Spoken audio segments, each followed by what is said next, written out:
নমস্কার বন্ধুরা, Indian cooking চ্যানেলে সবাইকে স্বাগত। আজ আমি বানাচ্ছি পালং পনির। প্লিজ বন্ধুরা পুরো ভিডিওটা দেখবেন। যদি ভিডিওটা ভালো লাগে তাহলে লাইক কমেন্ট শেয়ার করবেন। প্রথমে আমি কড়াইটা বসিয়ে দিয়েছি, তারপর কড়াই গরম হওয়ার পরে তেল দিয়ে দিয়েছি। তেলটা গরম হয়ে গেলে আমি পনিরটা দিয়ে দিলাম। পনিরটা একটু স্লাইড ভেজে নেব। আপনারা চাইলে পনিরটা না ভেজেও দিতে পারেন। পালং পনিরে কাঁচা পনির দিয়েও করা যায়। এখন আমি হলুদ লবণ দিয়ে দিলাম পনিরে।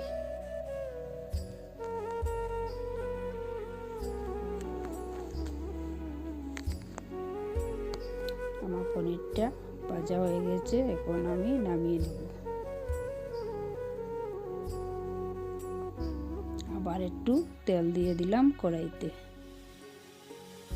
তেল গরম হয়ে গেছে, আমি দুটো দারচিনি দিলাম,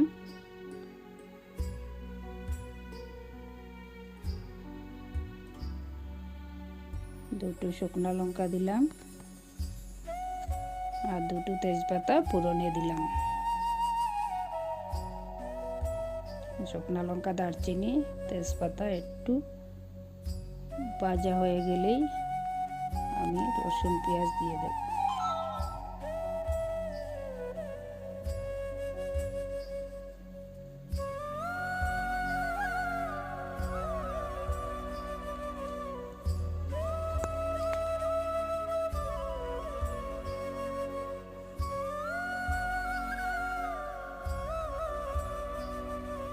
এখন আমি রসুনটা দিয়ে দিচ্ছি।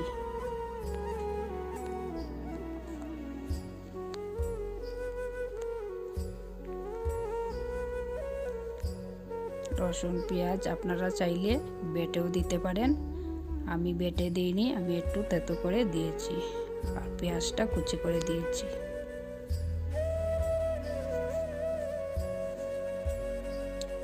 আপনারা চাইলে পালং পনিরে টমেটোও দিতে পারেন, আমি টমেটো দিইনি।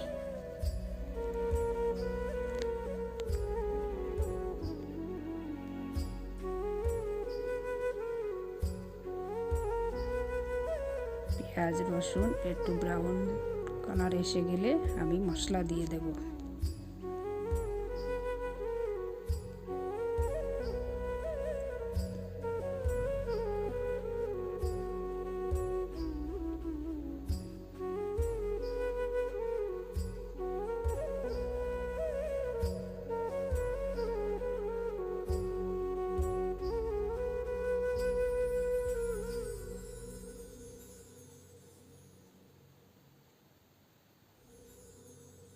এখন আমি পালং পাতাটা একটু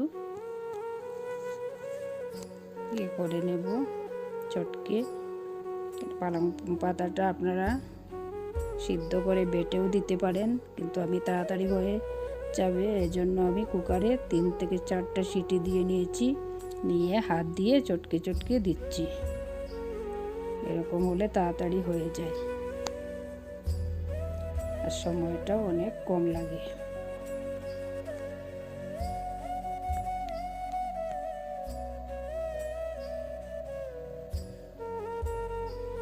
এখন আমি মশলা দিয়ে দিচ্ছি।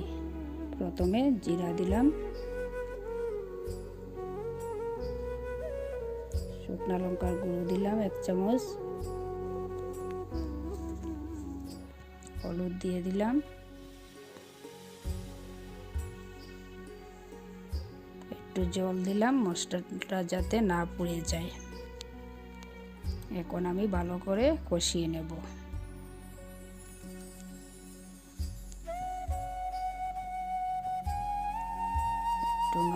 লবণ দিয়ে দিলাম স্বাদ মতো।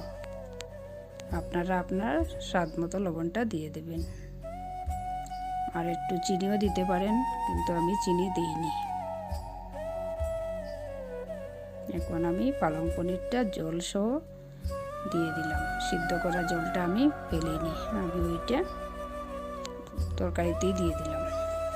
এখন আরও একটু সময় আমি কষিয়ে নেব।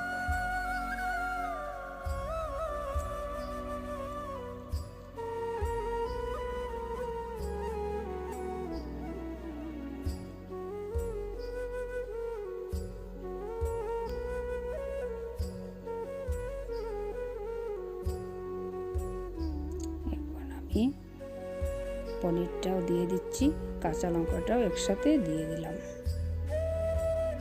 আরও 2-3 মিনিটের মতো আমি কষিয়ে নেব। এখন আমি সামান্য ঝোল দিয়ে দিলাম। পালং পনিরে বেশি ঝোল ভালো লাগে না, তাই আমি একটু শুকনা শুকনা করে নেব।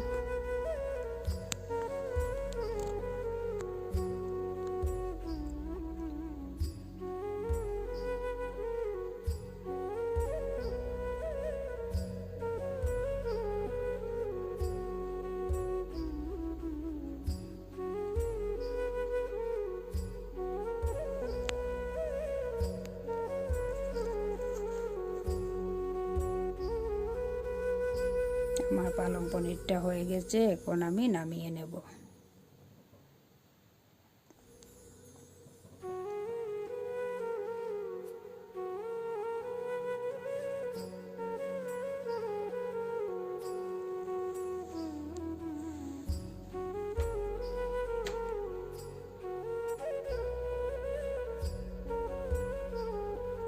প্লিজ বন্ধুরা, আপনাদের যদি এই রেসিপিটা ভালো লাগে তাহলে লাইক কমেন্ট শেয়ার করবেন।